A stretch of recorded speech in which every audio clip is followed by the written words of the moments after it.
Welcome to Fix Your Apps. In today's video, we're going to talk about how to see room temperature on iPhone and explore the different ways you can do it. Now let's get started. Method 1. Using a smart thermometer. Step 1. Purchase a third-party smart thermometer that works with the iPhone like Govee, Sensor Push, or Temp Stick. These devices are made to measure room temperature accurately.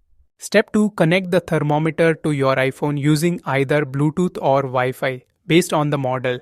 Make sure your phone settings allow the connection.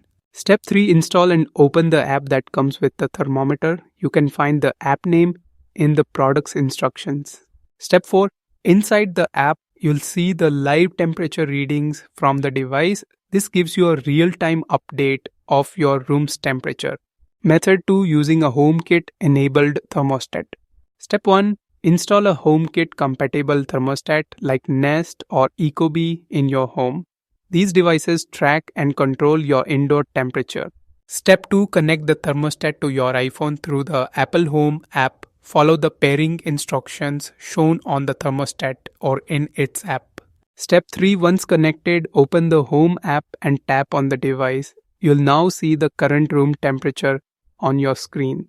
Method 3. Using a HomePod mini.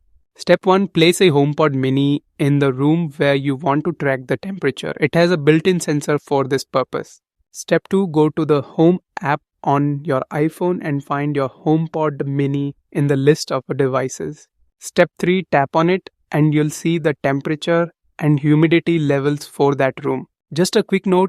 iPhones don't have a built-in sensor to directly measure room temperature, so any reading from an app without a connected device is only an estimate, not the real data. Thanks for watching and don't forget to subscribe to Fix Your Apps for more helpful tips.